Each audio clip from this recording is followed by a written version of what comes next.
Hi, everyone, and welcome to Eagle Forum's Capitol Hill Update. My name is Tabitha Walter, and I'm the Political Director of Eagle Forum.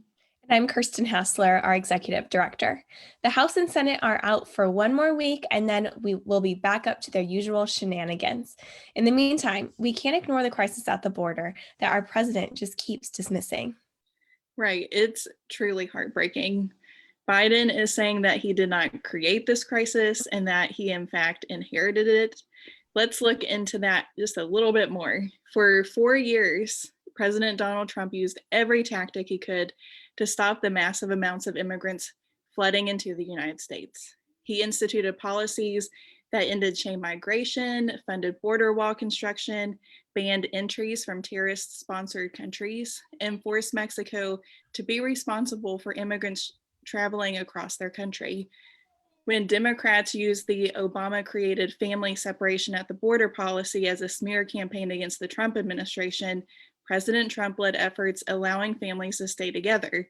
Now, President Biden has reversed the successful policies that Trump created and, surprise, surprise, has a crisis on his hands.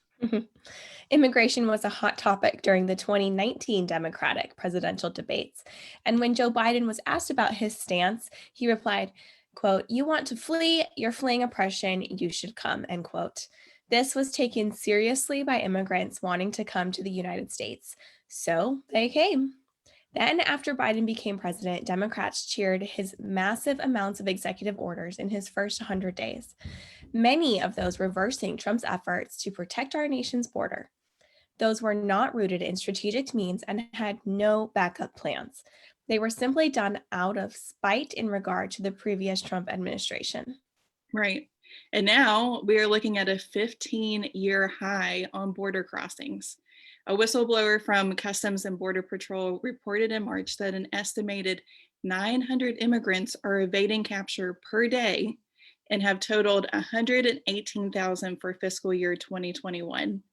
Over 18,000 children are in custody of Border Patrol living in cramped spaces. Many of these children are brought over by cartels after being physically and sexually assaulted. Mm. Footage has even emerged of children abandoned in the desert or being dropped from the top of the border wall left to fend for themselves.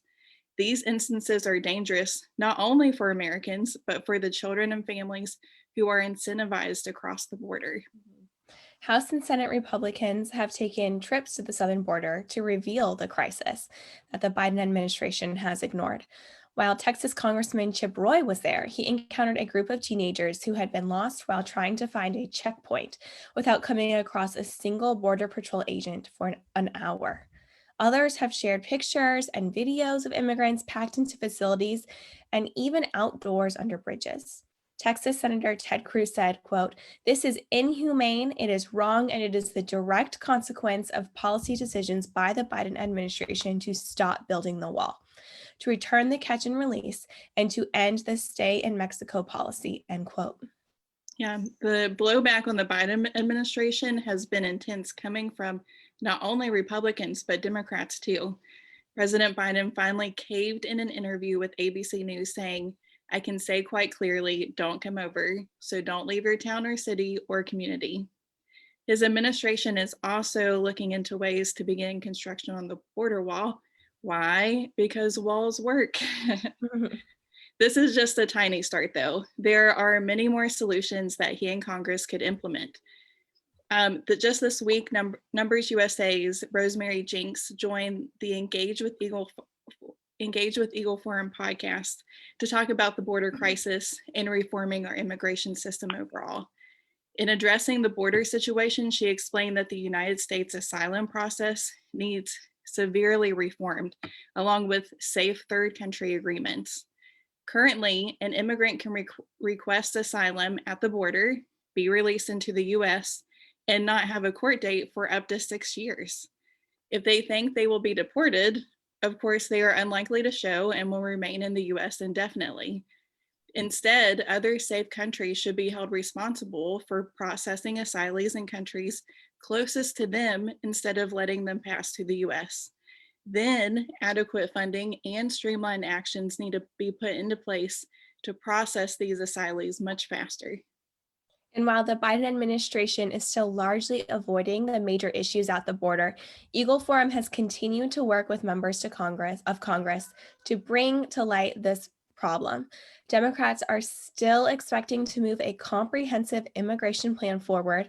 That's just another name for open border policies, and want to do it under the reconciliation process, which means that it will only need to pass with 51 votes in the Senate.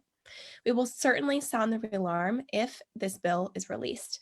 And if you have any questions about today's report, please post them below in the comment section. And don't forget to sign up for our emails and alerts at eagleforum.org so you don't miss taking action on this.